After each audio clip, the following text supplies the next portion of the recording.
What's up, YouTube? This is Super Browser from the Turtle Nation, and I have a question for you. Have you ever lost a hero? Someone you admired, respected, someone you felt a kinship with, someone you grew up your whole life with? Well, in December of 2013, Marvel killed one of my childhood heroes, Peter Parker. And at first I was like, what? And then other Spider-Mans was like, nah, come on, Marvel. Come on. You're just playing. He'll be back in one issue. Other Spider-Man fans were like, dude, whose number can I call to raise all kinds of craziness? Other fans just refused to believe it. Like, no, nuh-uh, you're lying. I looked it up on Google. No, it didn't happen. It did. So, why was the reason? What was behind this plot of madness to kill Peter Parker? I'm going to review the comic book that followed The Amazing Spider-Man 700. And you're going to find out that while it doesn't quite give you the same feeling as you were a kid reading the original Spider-Man series, it was still a very good comic. So stay tuned and enjoy.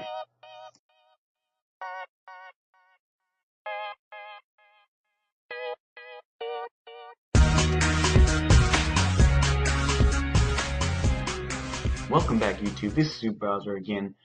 Okay, so what happened in Amazing Spider-Man 700? That was so huge that Peter Parker died. Well, to do a quick recap before we go into the comic book series that followed it, Peter Parker and Doc Ock had their minds switched. So Doc Ock is in Spider-Man's body, and Peter Parker's in Doc Ock's body. Weird. A little. The comic goes on, and Doc Ock's body doesn't have long left on this earth, really. It's got maybe a day before it just dies, shuts down. And Peter Parker knows this, so he's running around trying to make sure that before that body dies, everyone he's ever protected is safe, and he's trying to let them know that Peter Parker's body is no longer controlled by Peter Parker. It's controlled by Doc Ock. However, as you can imagine, this is met with all sorts of craziness. Figures in a comic book world where a villain like Doc Ock is, acceptable. Mind switching isn't. But anyways, it goes on, and Doc Ock and Peter meet one more time. Peter's lying in Doc Ock's body, dying. And the new Spider-Man, aka Doc Ock, comes and meets with him. So Peter grabs the new Spider-Man and through some way, imprint his memories upon him to make sure that Doc Ock knows the kind of responsibility and power he just inherited, and why Peter used his powers like he had for all those years.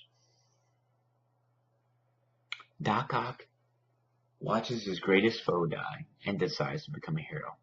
But not just any hero. He wants to be better, stronger. He's going to be the Superior Spider-Man. Now, the Superior Spider-Man was an amazing series. I have to give out a shout out to all the writers, Dan Slott, all the artists who worked on it. Like I said, here's the cover for the very first book. It's amazing artwork.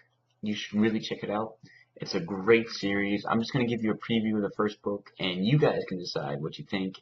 And I'm going to just give you what I think is how good the overall series is.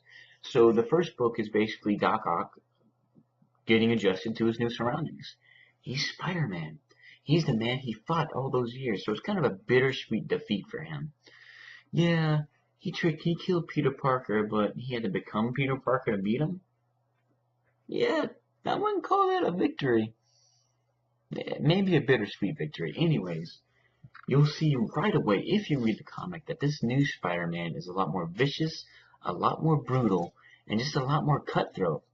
No more laughing, no more wisecrack Spidey. And a lot of fans missed that throughout the series. It was kind of a weird change seeing Spider-Man being portrayed by someone who's a lot less callous and not as funny. Doc Ock is a no-nonsense kind of guy, and he kind of goes about fixing the small things in Peter's life. He manages to get a degree. He gets Peter a doctorate.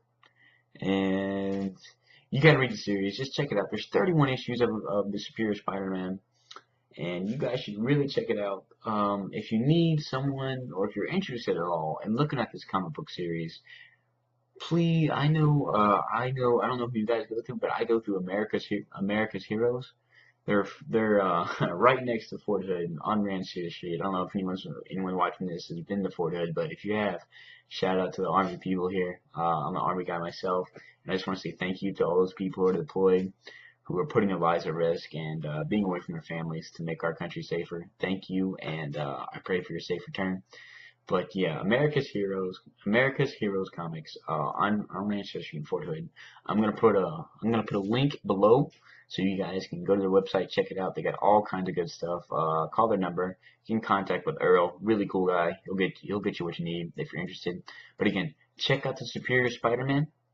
It is a really good series. I'm gonna say that out of 5 possible fireballs, it gets 3.5. Because the whole time you're kind of wondering, oh man, this is kind of cool, but is Peter ever gonna come back? And then there's some of the stuff that Doc Ock does that kind of leaves a sour taste in your mouth, but still really good series. Check it out. Let me know what you think. Leave a like rating below if you like this video. If you liked anything I said. If not, well, thanks for watching anyways. And if you like what you see and you want to see more videos from me and my partner War Tortoise, go ahead and click that subscribe button so you too can be part of the Turtle Nation.